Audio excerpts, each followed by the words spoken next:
So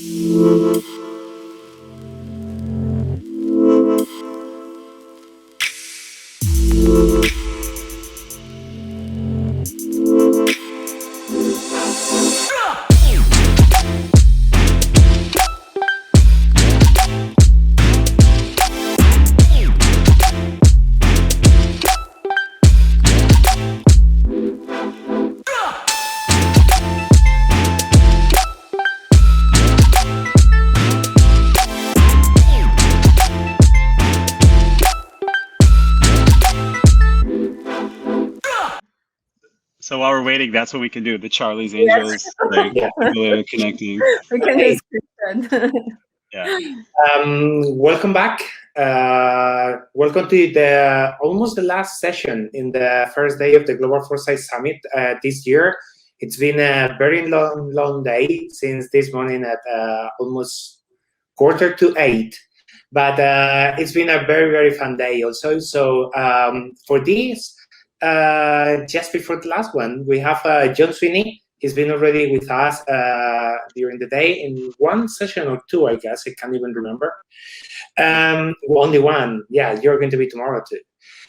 John Sweeney, you probably know him already. He's the editor of the World Futures Review journal on foresight and strategic foresight, and basically WFR and also the APF, the Association of Professional Futurists, are co-organizing this year event with us, with Fast Forward. So we created this event a little bit broader and bigger and more community-driven than it was last year. Also, we have with us Abril.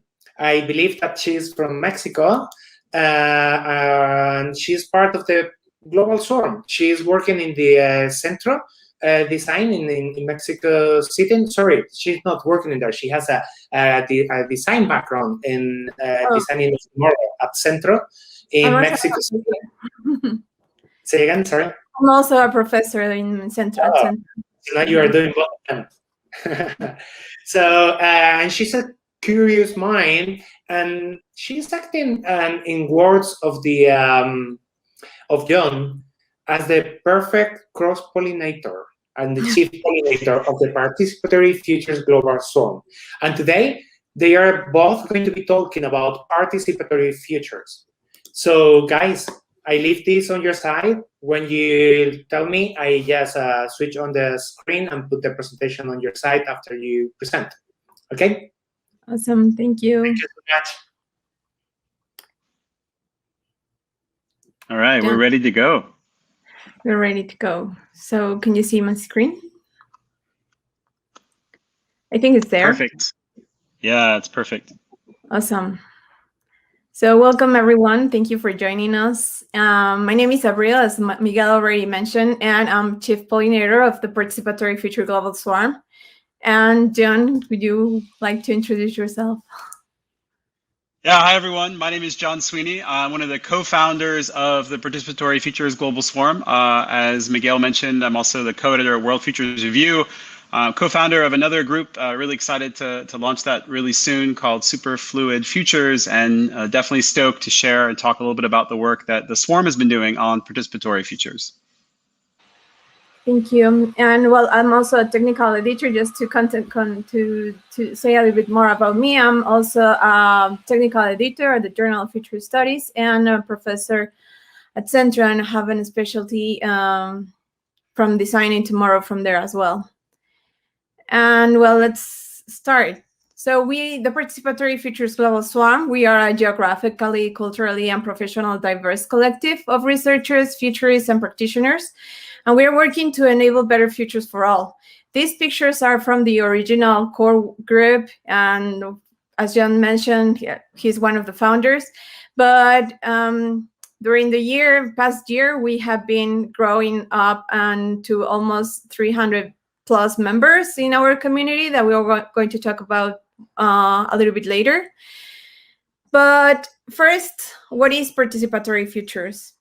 What we need to understand before continuing is that the social and cultural differences determine how everyone expresses the future. So as we were born, we are close to life paths towards ours. So this make a plural past and as well a plural future. And the cultural and social context on the present shock makes long-term vision diminish. So how do we foster these spaces? So what privilege comes with being able to think about the futures? So John, do you want to go ahead and explain this? Yeah, and so a large part of our work was initially funded by Nesta, which is a large UK innovation agency. And so the Swarm came together specifically to do research on practices, on case studies, and we did this global scan, and we'll talk more about that in just a bit. But one of the things that we really wanted to go after was this idea of, quote, stakeholder engagement.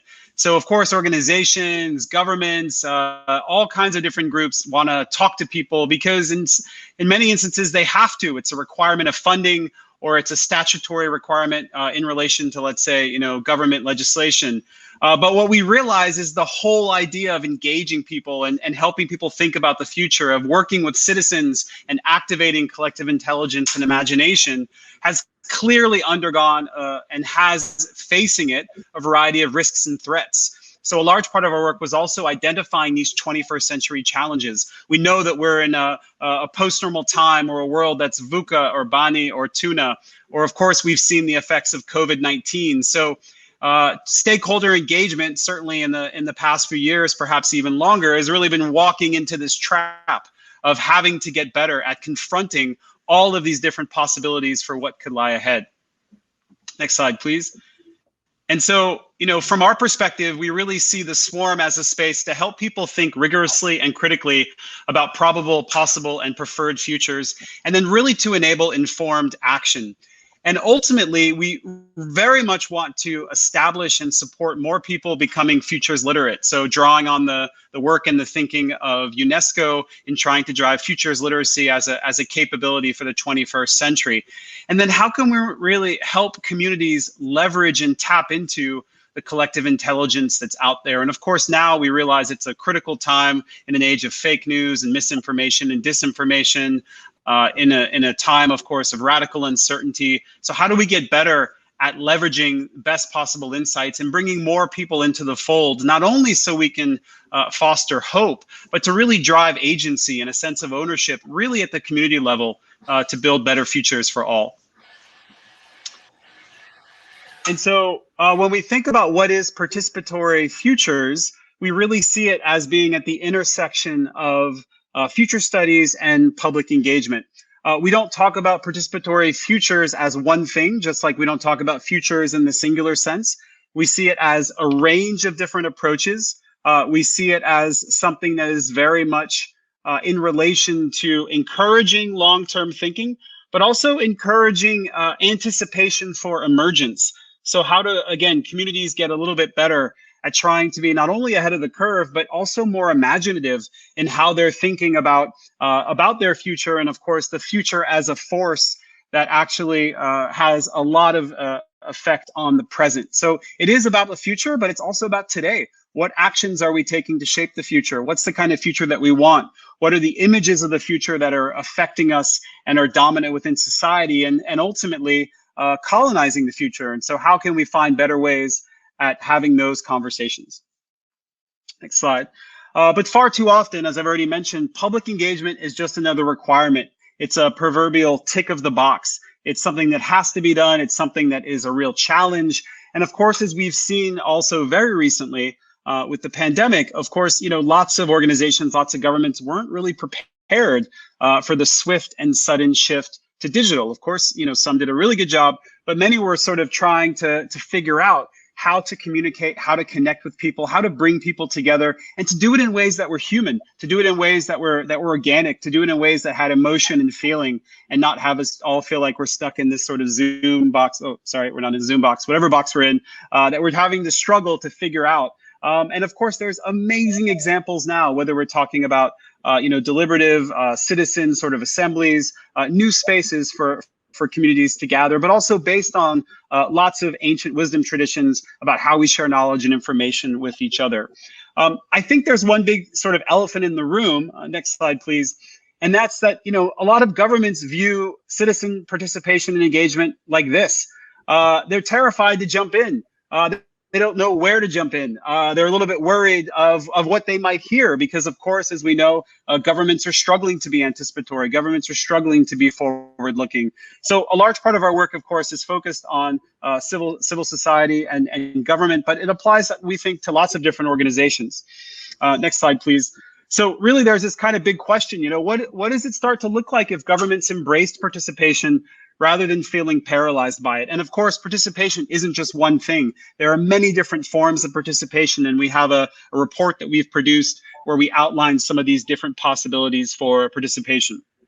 And so next, we want to set up a little bit about sort of what we really mean and what does this look like in practice. So Abril, over to you.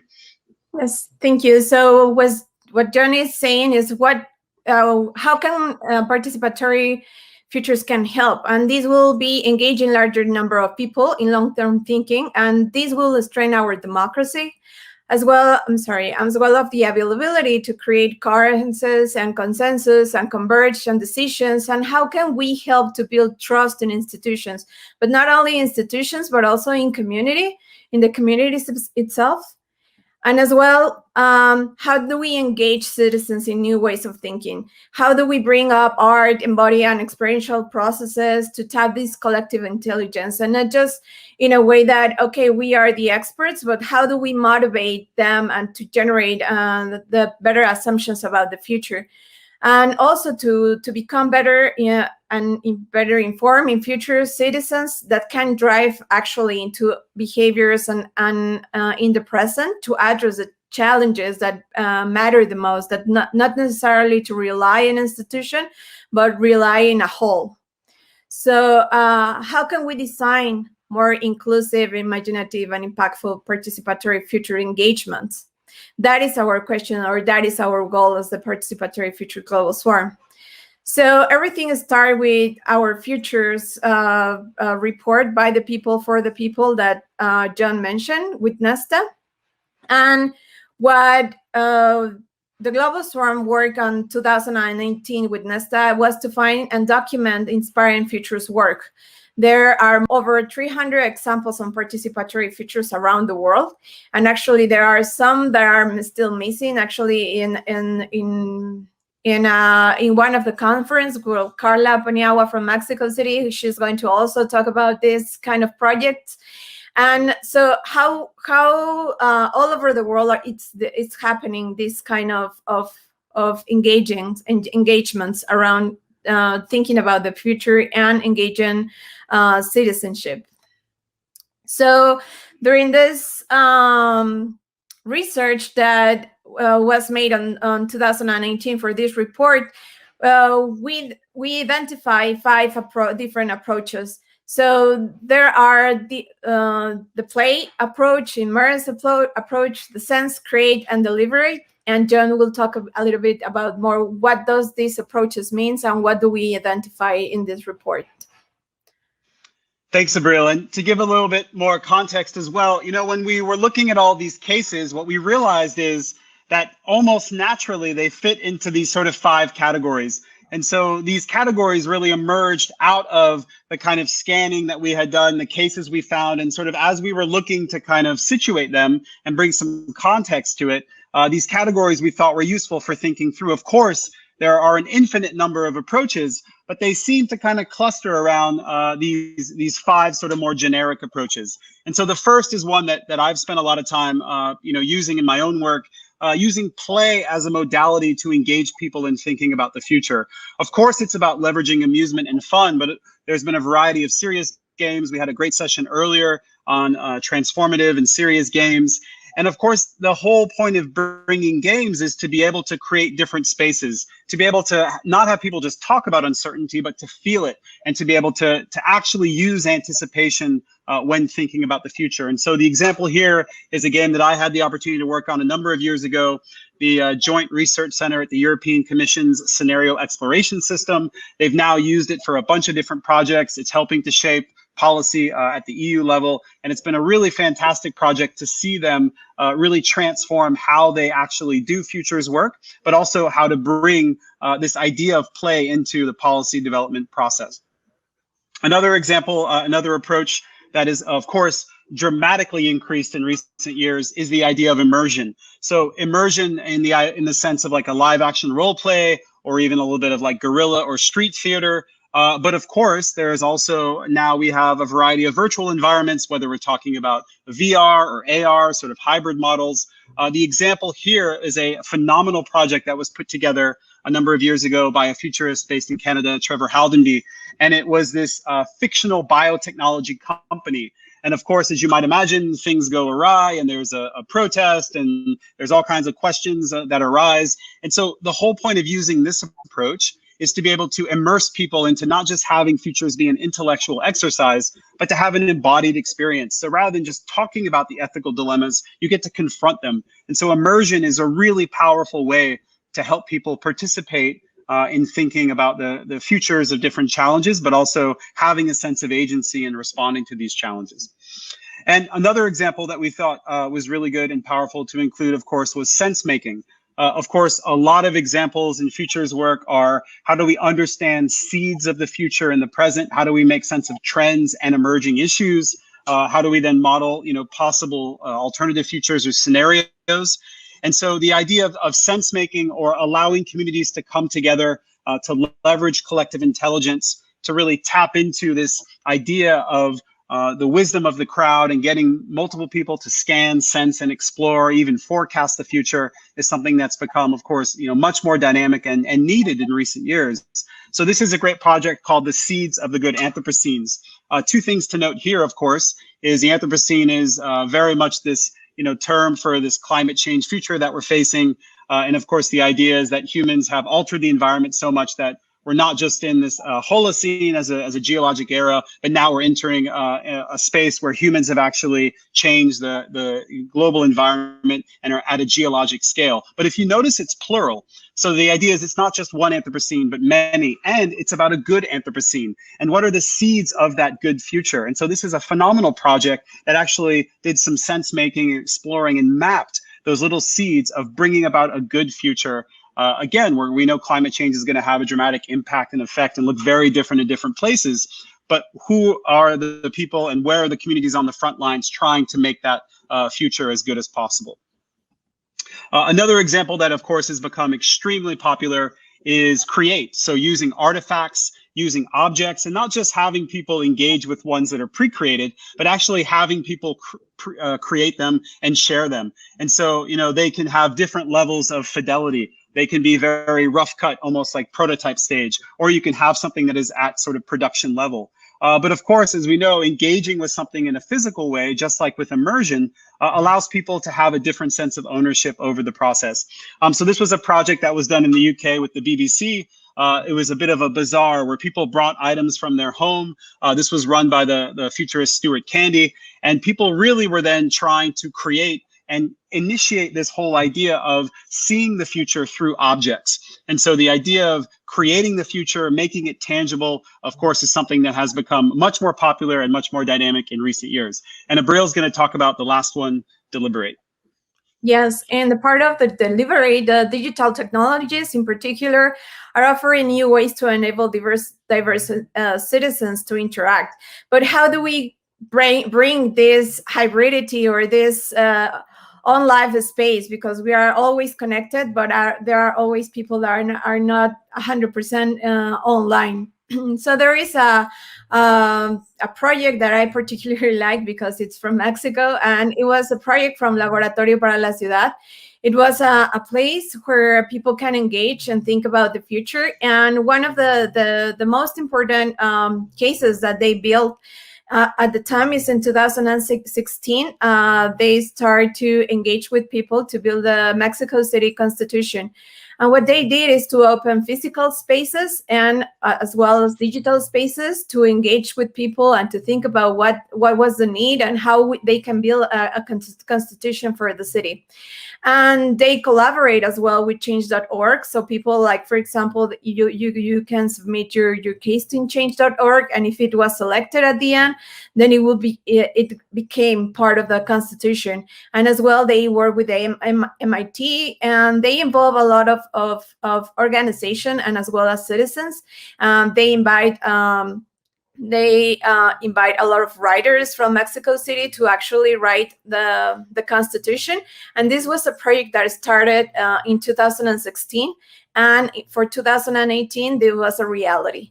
So how these spaces that thinking about the future and how a society or a city like Mexico City can bring the best of it, and in a way that all citizens can have a voice.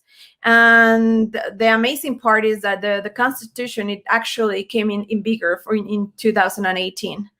So these are the 5 approaches that we have. This is something that we scan during for the report. And also, well, there are, including these approaches, there is a hybridity. You can use these 5 approaches that we can detect, and also you can use whatever you want. You can combine any of those. And John, back to you. Yeah, so, I think there is also this idea of course, we are very proud of our research and our report, but to be completely honest, if reports could save the world would probably look a whole lot different right now. So, there is this idea of how do we get people to actually break out of this command and control mentality. The report is written also with tips and tricks, and there's a bit of a toolkit that's included as well. But people always say, I don't have time, give me the insights, right? They want to know, how do they take this down to a practical level, and that's important. But we also realize that, go to the next slide, that just another report wasn't going to cut it. So if we were going to actually walk the walk, the next slide please, then we have to actually do something. We can't just sort of say that we are into participatory futures. We had to actually make it happen. So we built a game based on our research, and this is the Our Futures game. Abril, you want to talk about this? Yes. Well, our futures game is start just by a printing version card that you can go ahead and print the cards, and you can play with your friends or with your colleagues or whatever in a physical space. That's what how original was think of. But during the pandemic, we have the necessity to merge this to the digital world. But what the surprise that we have is that we have been building over this past year an amazing community of over more than 300 members in our community, and they are all over the world. And these gaming sessions are not just boosting ideas for a better future for all, but also engaging people of different places in the earth. Like we have people in almost every corner of the world, and we are trying to take more broader community in this area, and to involve different cultures, different geographies, in order to really engage and to create projects to engage with people. So I don't know if you want to add something, John. I would just add that the game is also Creative Commons open source. So you can download it, you can play it. If you're interested also in the templates that we use, this is on the platform Miro. We're happy to share those as well. If you are willing and able to join our Slack community, we also run meetups and sessions. We run the gaming sessions online with a pay what you want or pay what you can model. We're really trying to, again, walk the walk and make these tools available to a broader community. So we'll definitely share more information. You can also check out our link tree, which has information about where to download the game, how to join us on Slack. And we would love if you would come and check out our community and have a chance to, again, swarm with us. Yes, so as John said, let's swarm together. And also we have some announcements. And well, swarm, like literally to swarm together. We have some announcements of what we are going to do up next, or what are these walking the talk projects. We are thinking about one of our projects for 2021. It's a book around participatory futures. So we will have in the near future, we will have a call for papers. So if any of you that are watching our session, if you have any project that you want to share with us, please do. And also, we are going to run the practitioner design course in the next couple of months. And John, if you want to say the invitation, the complete invitation for the course. Yeah, so what we're offering everyone who's attended the Global Foresight Summit is basically a 10% discount on the course. So if you join us on Slack, if you join the Slack channel, if you post your ticket that you were here, then you have a chance to get a 10% discount, because we really want to support the community. Again, it's something that we're going to announce hopefully very soon, and it will happen a little bit later this year. But we're really excited to make that offer and available to everyone who's attended the Global Foresight Summit. And again, that the cost for that is really about how do we keep the community going. So all the money is really about, how do we find a way to keep sharing? How do we, find a way to keep making the future more participatory? So if you have any questions about that specifically, please let us know.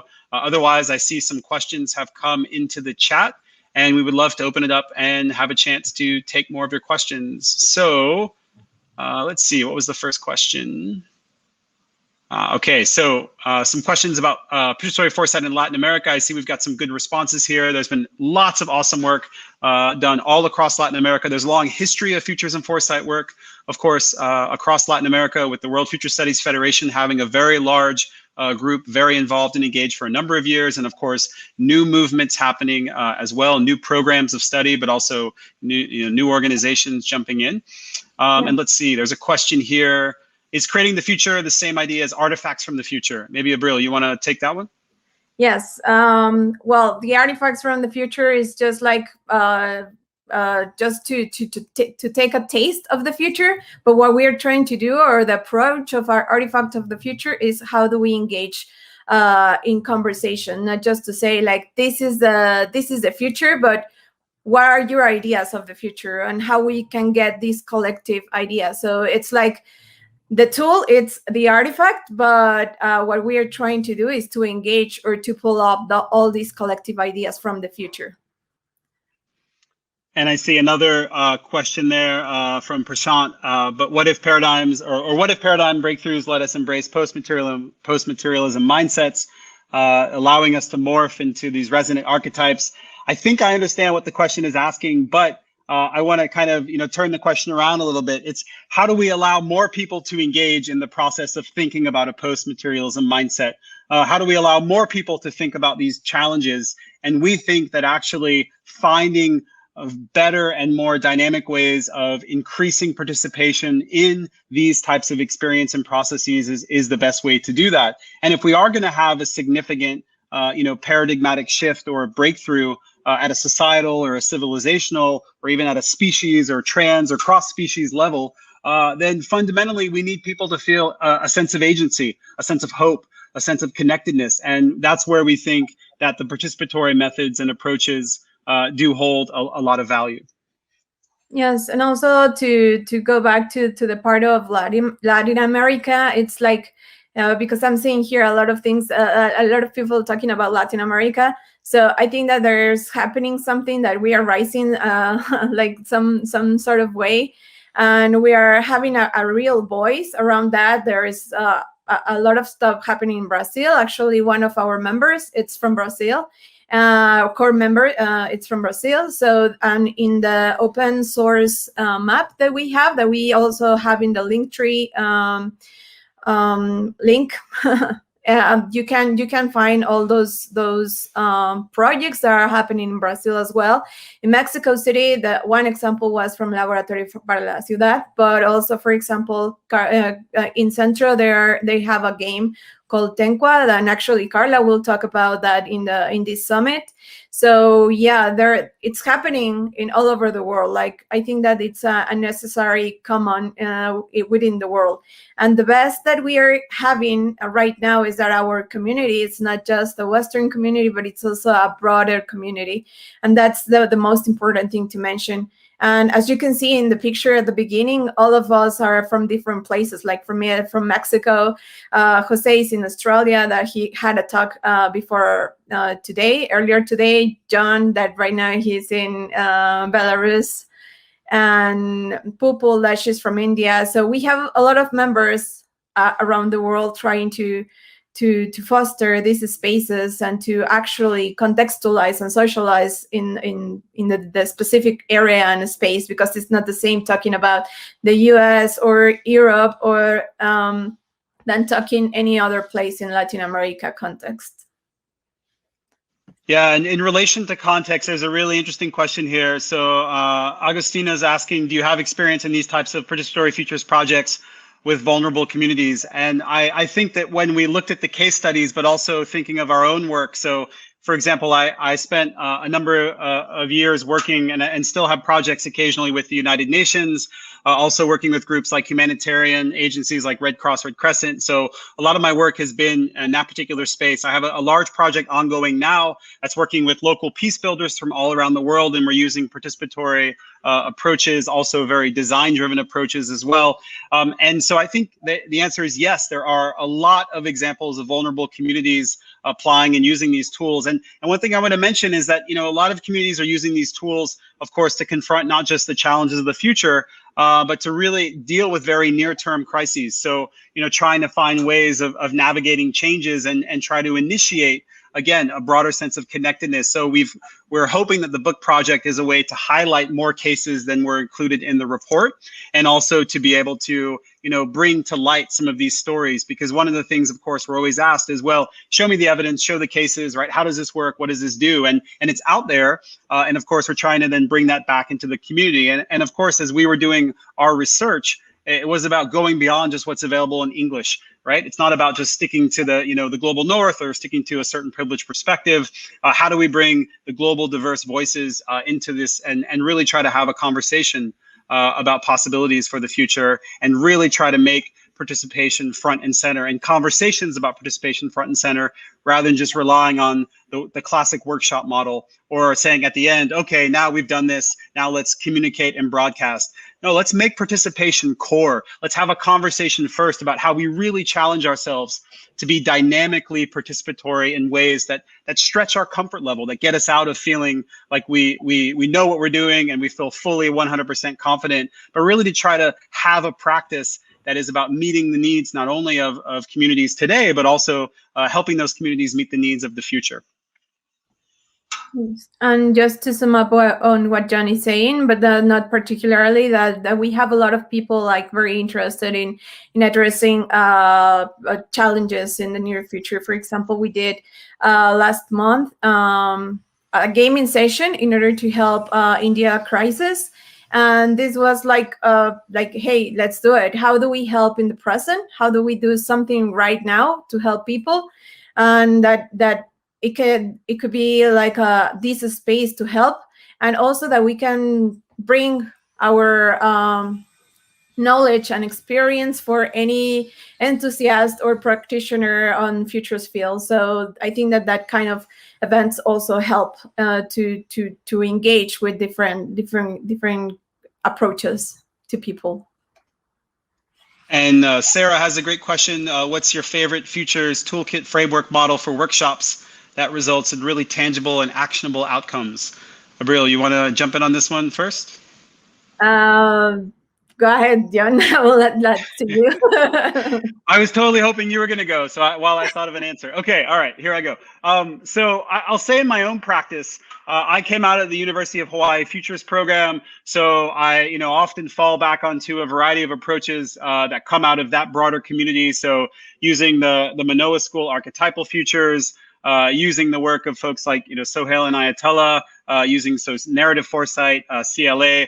I think there are no shortage of really dynamic approaches. I guess, my question back would be tangible and actionable outcomes for whom? which is to say that depending upon the context, depending on the audience, depending upon time or resources or even, delivery, that really shapes how I think about, not only the kind of toolkit, method, or approach, but even the kind of participation. How do I even bring up the conversation about participatory futures? And so actually, kind of what we've been able to do with the game and our research is actually to initiate a conversation with different groups who maybe weren't even thinking about that from the start. And so I'd say, a lot of my favorite methods and approaches, or the ones that I really fall back on, are those that really not only challenge, the client or the project, but also challenge me as a practitioner. So how do I stretch myself into doing something different, or being able to, work with different mental models as we're trying to plan and design something? Yes, and also to sum up to that, it doesn't matter the toolkit, but it's also like, for example, in our cards or in the research and the report, that there are design variables. So it will be depending on how do you want to do that, or how do you want to engage, and how does the community that you're engaging, it doesn't matter where, when, and what it is, it helps you to create this report and to really know to use the tools. Like for example, for me, I'm in my generation from Central and Future Studies, our favorite tool was CLA, but there are a dozen of tools that are out there. And for example, in order to engage or to try to pull these to these ideas of the future, it could be a variety of things, even though that you can play the poker of futures, like you can invent whatever you want in order to really understand, and you have to be there with the community to understand what are the needs, how you can engage with them, and not just like going like, hey, I'm the expert, but how you, the experts of your community, can help us, or we can help in group to foster these future ideas. So that's. Yeah, and to build on a point that Abril brought up, one of the great things about launching this community has been exactly so we have spaces to share. So if someone is working on a project, if someone is, willing to share a little bit about their work in progress, if someone is, found some cool announcement or some cool link, the Slack channel really allows us to kind of bring all of that together and allows people to really share. So, what we think this is, and of course, over the course of the summit, there's going to be conversations with and about different futures communities. So you'll have a chance to catch Abril, I think it's tomorrow, maybe the next day, as part of a broader panel roundtable discussion about futures communities. And so it is really this kind of space to be able to say, there are these communities that have lots of overlap in the broader futures field.